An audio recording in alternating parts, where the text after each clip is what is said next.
What's up, guys? My Rambles, episode 26. It is a Sunday. That means I need to find two things which I can improve on in the following week, and obviously continue the things I've been talking about and trying to improve on. Last week's was what was last week? Last week's was video professionalism and detailing when talking about certain topics. Weeks before was coming with an idea and sound a bit more enthusiastic. This week's is gonna be video planning. So ideas are organized and covered because I feel like a lot of my ideas are and what I want to talk about is great to talk about them, but they don't necessarily flow. I miss certain things out just because I don't plan it out. And there's things that I find useful afterwards or before that I should have talked about to just emphasize points, but I'm not doing because I'm not planned. And I feel like that somewhat comes into professionalism, but that's more organized. And number two is stop moving about so much. Just be a bit more seated, stop moving about, hard to follow, hard to off-putting when you're trying to understand what I'm saying. You're watching me swivel and whatnot. So just staying seated and trying to just talk to the camera. And yesterday, I talked a lot about momentum, and I said today I would talk about how to get out of bad momentum. Right? How to get out of bad momentum. And I briefly went over yesterday talking about what good momentum is, what bad momentum is, how you can utilize momentum. So if anybody is watching this and they're interested, episode 25, that is a video on that. So how to get out of bad momentum. Often when we're in bad momentum, we feel depressed, we feel anxious, we feel sad. But at the end of the day, is it real depression? Personally, I don't think so. I think, yeah, cool, there might be actual clinical depression where you have a biological imbalance of some sort of hormones or whatever. I don't know enough about the subject, so I'm not going to talk about actual depression. But I do know from the things that I've experienced. And I can definitely say to myself, for myself rather, that there's been times in my life when I've been sat there and been like, oh, I'm so fucking depressed. When in reality, I wasn't depressed. In reality, I was just sad. And I was sad because of the things I was doing. And that's a very important distinction to make.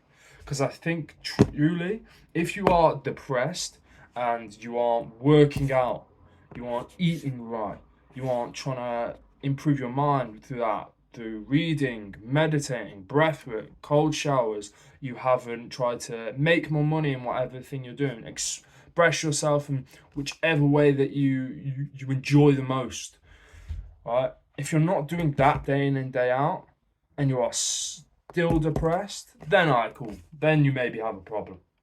But I see so many people talking about, and I used to do it myself, talking about fucking, oh, I'm so depressed. Oh, I feel shit.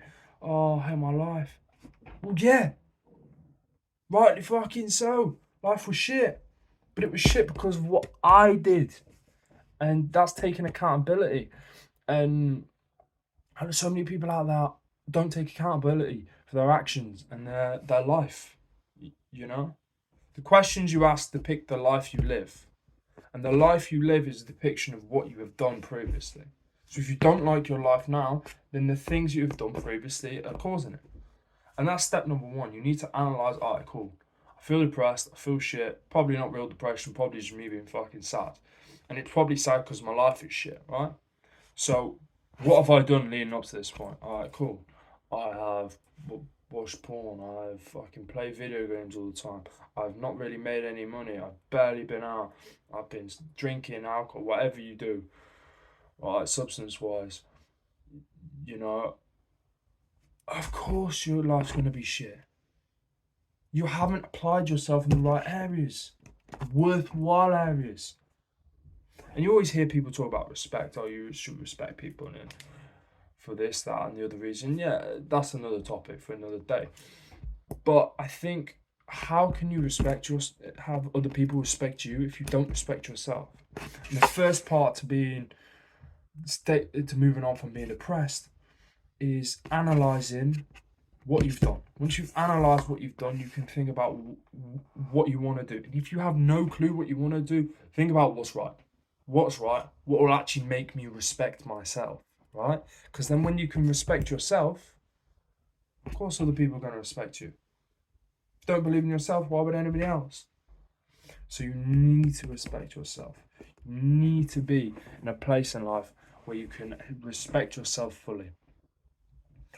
And that is done through doing the hard shit and committing to the hard fucking shit to the point where you have to look around and be like, well, I kind of got to respect myself. If someone else did A, B, and C, I would respect them, and I've done it, so I have to kind of respect myself. It's like these videos. I said I'd do 100 days, and I do 100 days, and I stick to my word. If I didn't stick to my word, then why would I respect myself? Because I would be a person that doesn't stick to their word, right?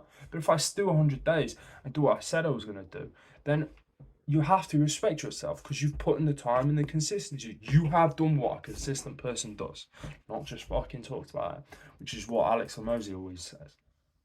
So the first step of how to get out after you have analysed your problem, right? Analyse what you have done, right? Is you need to find what you either want to do, and if you don't know what you want to do, find what's right. Find what society deems as right and respectful, right? And you don't have to start doing 10 billion things in one, right? Yeah, call it fast track success. But A, it might not be sustainable, especially in that framework. You're more likely to drift back off into a negative pattern. And B, it's going to be less likely to be enjoyable because obviously you've gone from A to B and you've gone almost cold turkey. All right? So if you're not someone who thinks they can go cold turkey, then don't. The ultimate goal is for you to get out of this position and into a better way. Whichever way you do it ultimately doesn't fucking matter. What matters is you get to that. You get to that point in time. Right? So if that is done by doing incremental small steps at a time, then so fucking be it. But don't do it ridiculously small. Set a fucking reasonable limit on yourself. Set a time where you can justify spending on each small thing whilst increasing it over time. For instance, don't say, all right, cool, I have these 10 things wrong with my life that you've analysed. You know what? Each year for the next year, I'm going to practice one thing. Because you'll have only kicked all the bad habits in fucking 10 years, mate. Make it realistic. Right? Do it, I would say personally, do it a month maximum. Maximum. Preferably 2 weeks. Right? 1 week to 2 weeks is I find for me at least the perfect amount of time to sort of kickstart a new habit and get into the consistency of it, and then implement a new habit on top of that. So start small. I've said before in multiple videos, plan shit out. You have that big idea, you break it down into your small things, then fucking chuck away the big idea in the back of your fucking head and concentrate on the small little ideas day in and day out, consistently, right? And in doing that, over 6 to 10 months, you will look back and you'll be a completely fucking different person. You have that momentum I talked about yesterday, of good momentum going on and on and on and on and on until you get to where you want in life, right?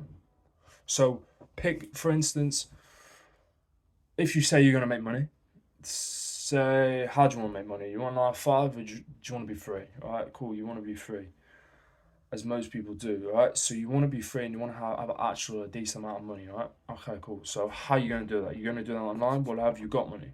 Or have you not got money? Well, if you've got money, then great, you can sell a product or some shit. But if you haven't got money, you're going to have to sell a service or skill because it's the only real thing you have. So pick something, and Alex Hormozy talks about this a lot. Pick something that you're good at, or you have a natural inclination slash advantage over compared to the rest of the people, purely because you've sort of been in that realm before. Pick it and break it down. What do I need to do it? For me, it was fitness. I like fitness. I do fitness. So for me, it was, all right, cool. If you want to be good at fitness and sell a fitness brand and be a fitness entrepreneur, whatever you want to call it, copywriter for fitness, what do you need? All right, cool. So you need copywriting skills, you need marketing skills, you need sales skills, You need to know how to build a business, and you need to know money. All right, perfect. Now I've got my 4 or 5 things that I know what I need to do, and attack them ruthlessly. They say to become better than 99% of the population, read 3 books on it. If you want to become an expert, read 10 books on it. So do that. Fucking do that. And then you can add more things. All right, cool, I got the fitness down. All right, cool, I got the business down. Now what do I want? Now what do I want? Now what do I want? And then over the space of a year, you're a completely new person who's got good momentum. That's 10 minutes. I've been Keelan. Peace.